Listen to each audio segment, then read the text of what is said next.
On today's Live Daily News, Texas DPS troopers have identified the gunman killed by officers in Coleman County. San Angelo Independent School District enrollment declined this year, and are fireworks legal in San Angelo for New Year's Eve? I'm Yantis Green, and this is Live.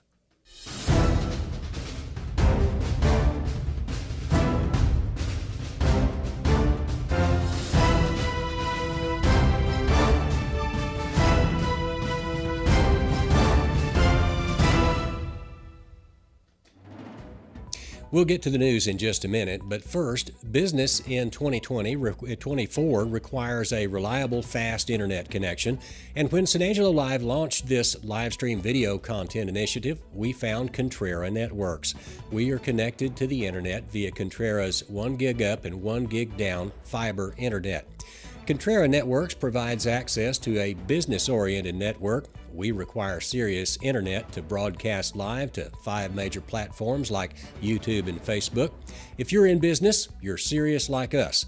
Call Todd Smith at Contrera Networks to get serious about your internet at 325-716-8340.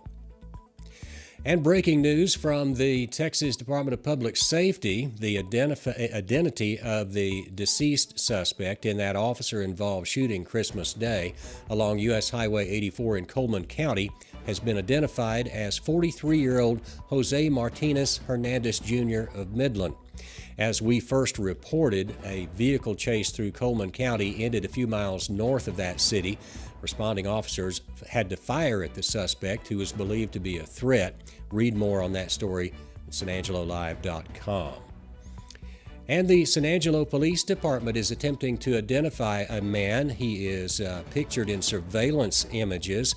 The suspect in the picture is wanted in connection with the burglary of a building. If you know this person, call the San Angelo PD at 325-657-4344.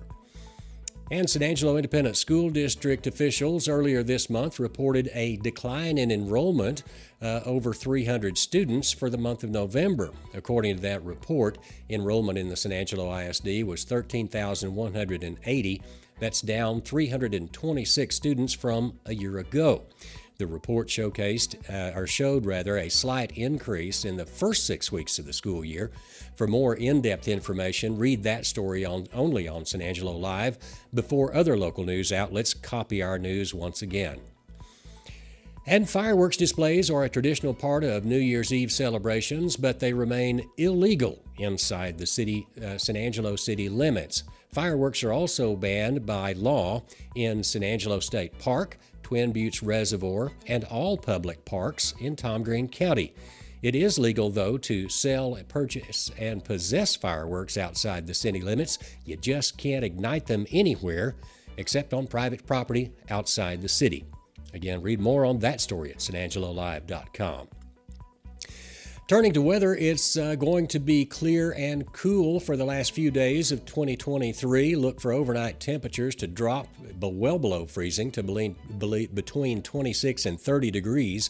And afternoon highs will be around 60 degrees, a little bit lower some days, a little bit more on others. Each day we'll have clear skies. And stay with us. We'll have an interview followed by sports. We'll be right back after this word from Jim Bass Ford. You'll love this all-new 24 Ford Mustang with a 10-speed select shift transmission. That's fancy tech talk for it's a really cool car.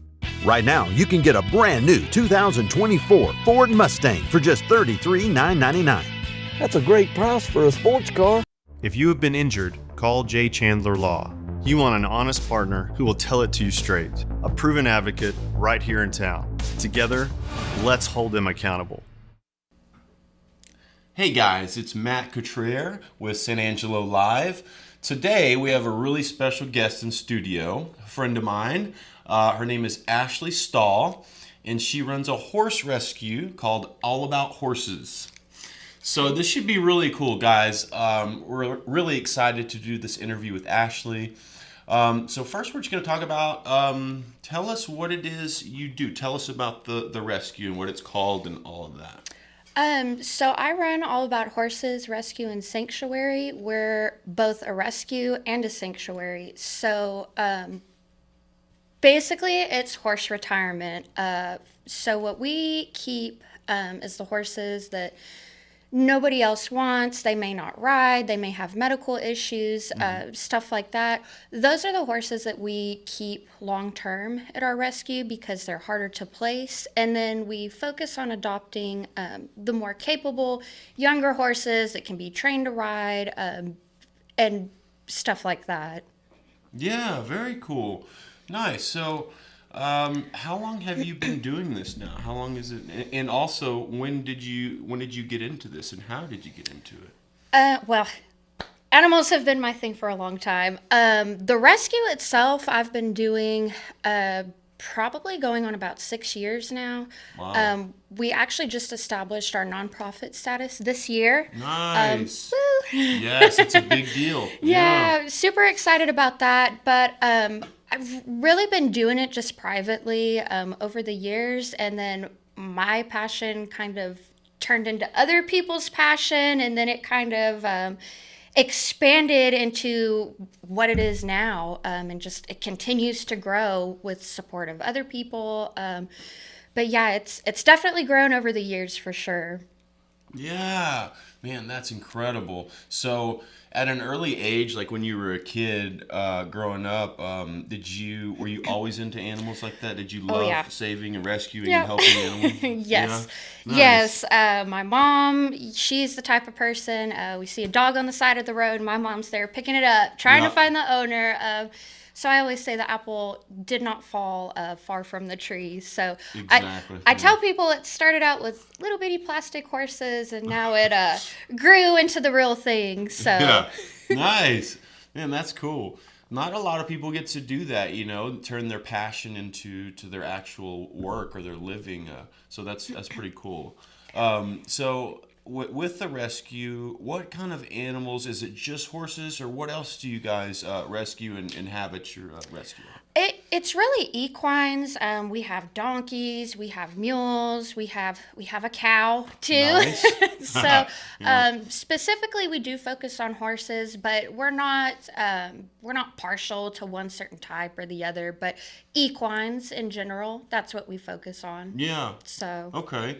And what if, I'm sure you get horses with all kinds of issues, medical problems, ones that are not good with people, ones that are good with people, all kinds of different stuff. So what do you do? I'm sure it's been a learning process, but if you have, a medical issue to deal with, do you have like a vet on staff or someone that it's like a go-to, or how does that work? we do. We have an established vet that we work with, and then we try to get a game plan.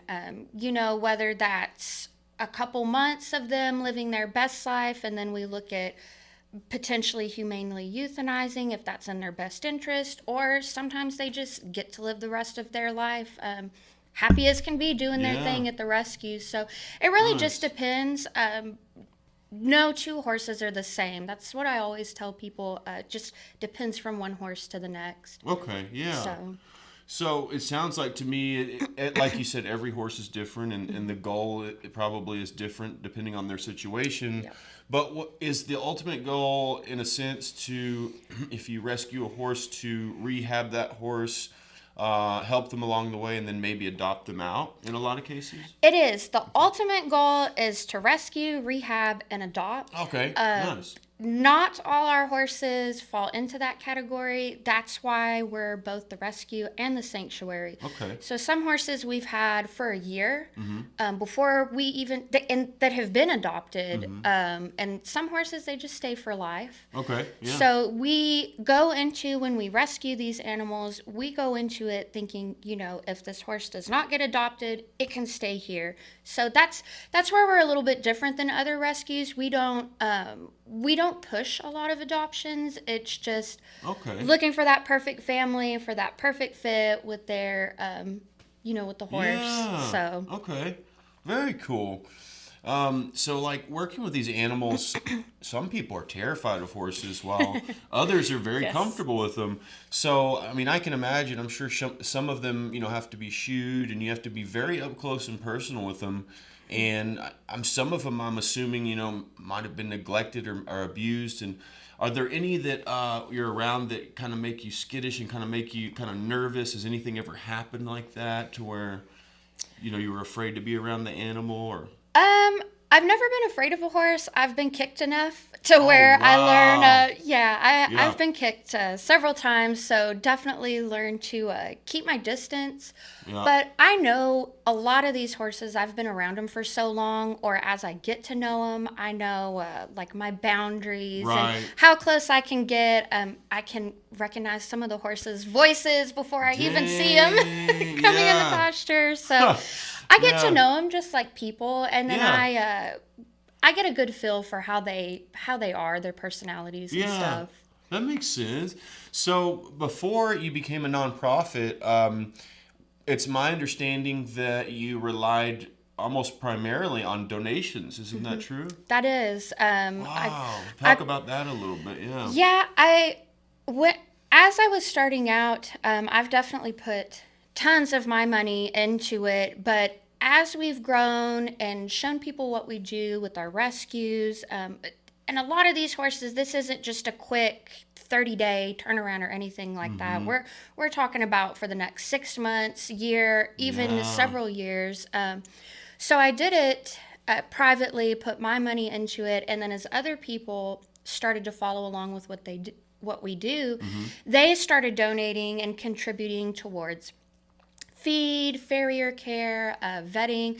I've got it set up where people, instead of donating directly to me, where people can donate to like our feed store directly to the vet. That way it's people know where their money is going. That's great. That way, if they don't know me quite as well or haven't been following what we're doing, that gives people other options where they know where their money is going. That's really cool. I didn't know that. That's neat. So becoming a nonprofit, I know that's not an easy process. There's probably a lot of paperwork involved, a lot of hoops you got to jump through and red tape. And, and so that just happened, right? You became a nonprofit? This year. Awesome. And so as a nonprofit, I mean, I'm sure you get some government funding and help in those ways, but do you still require or depend on donations? Is that still going to help? Yes. Okay, cool. So I actually also recently started working full time. Donations are great when they come in. I don't expect all of our expenses to always be covered. So that's why I also went back to work full time. So that way I can make up the difference. What we don't receive in donations for feed or vet care, I make up the difference. So. Wow. Very cool. That's awesome. Nice. So where do you see the horse rescue going? I mean, into in the future, is it your plan to keep expanding it and hire more people to help you and to save more animals, or would you like to keep it, smaller, and kind of what's your plan on that? I definitely plan on expanding. Okay. We've got some long-term goals. I really want to get involved with the community. I want to start doing programs. There's a lot of people that can't keep horses, in town, but really want to get involved with them. So I want to do classes, basic horse handling, first aid, stuff like that. Those are my long-term goals. I want to get it set up where we can have people come out and participate in stuff like that. And volunteer, get to know the horses and stuff like that. But we've got big plans for this next year. Cool. We're really excited. No, that's something that San Angelo really needs, and people would be so excited to get involved with. We're really excited about where things are going. So very cool. Man, that's awesome. So, is there anything else that you'd like to tell our audience about your horse rescue? Well, we don't have a website. We have somebody that's working on the website now. We do have our Facebook page, all about horses rescue and sanctuary, where you can go and follow these horses. I post a lot on my personal Facebook too that I share to the rescue page. But you can go on there, follow stories. I've got an album where you can see different, I call them now and thens, where a horse started versus where it is now. So that's our Facebook page. And I'd love people to go check it out and see what we do. Man, guys, that's really cool. Ashley with her horse rescue, all about horses, they can always use help, always use a donation that'll go straight to feeding, medical, whatever it is that they need to take care of these horses. I mean, I know sometimes Ashley will make a post about needing, let's say, some new fencing or gates to put up to separate the horses. And people will help donate and get those things. There's always something. So please, guys, donate to the rescue to help it to grow so that we can get the community involved. I think it'll be super cool. Lastly, I was going to ask you one more thing. You mentioned one time that y'all did an event for kids where it was a unicorn event where y'all put a unicorn on one of the horses. So that's cool, like stuff like that, right? Yep. Would be cool to do. Yeah, we try to make it fun and interactive because I don't always like to sit there and ask people to donate and give me your money. Yeah. You know, I want to make it fun. So we started doing unicorn events where we dress up a little mini horse as a unicorn and go to birthdays or events at Tractor Supplies, stuff like that. Get your picture taken. So a little bit more interactive way to have people participate and bring donations in. That's really cool. Yeah, that's awesome. All right, well, cool. Thank you so much for coming in. Thank you. Yes. I guess that's all we got. Thank you, Ashley Stahl. Remember, all about horses. Check them out. Look them up. Help. Donate. All right, back to you guys. When it comes to unique pieces you can't find anywhere else, Kano's Diamonds and Coins is your one-stop shop. With over 24 years in the diamond and coin industry, Kano's Diamonds and Coins is West Texas's choice for diamonds, jewelry, coins, silver, and gold. Owner Bill Kano stands by his work and offers free consultations, including estate jewelry. Don't just trust anyone with your valuables. Come see the staff at Kano's at 1016 West Beauregard in San Angelo. So we were on vacation, family vacation, having a good time, and we get the call. I mean, it was a river. It was a river in our house. That's the big thing, is we kept wondering, how bad is it? It was devastating. I was like numb. It's like, how are we gonna handle all this? What are we gonna do? And they called Carpet Tech and they were here within 20 minutes. One of my questions was, yes, it needs to happen, but how does it need to happen for the insurance? That was all handled, and so that was another load off of my shoulders and made me feel like we were in good hands. The Texas State Bobcats made a bit of school history on Tuesday night. The Bobcats defeated the Rice Owls in the First Responders Bowl yesterday to bring home the first bowl win in the program's history. After a close contest in the first half left the Bobcats with a 3-point lead headed into the break, Texas State exploded with 21 unanswered points in the second half to secure a 45-21 victory over Rice. Texas State dominated on defense, securing 6 turnovers throughout the game that led to multiple touchdowns. Linebacker Brian Holloway even scored 2 of those touchdowns himself when he returned 2 interceptions to the house. Texas State slammed a definitive exclamation point on the Bobcats' most successful season in 15 years with the bowl victory. There are plenty more bowls to watch with some potentially explosive matchups on the calendar as we inch closer to the college football playoff on New Year's Day. Check out sanangelolive.com/news/sports for the full schedule with dates, times, and what TV network will feature all the matchups this weekend. And that's our show. Thanks for watching the only locally owned news show in the Concho Valley. We really appreciate your feedback on our website in letters to the editor, story ideas, and news tips anytime. Thanks again for making San Angelo Live the #1 news source in the Concho Valley. We'll see you next time.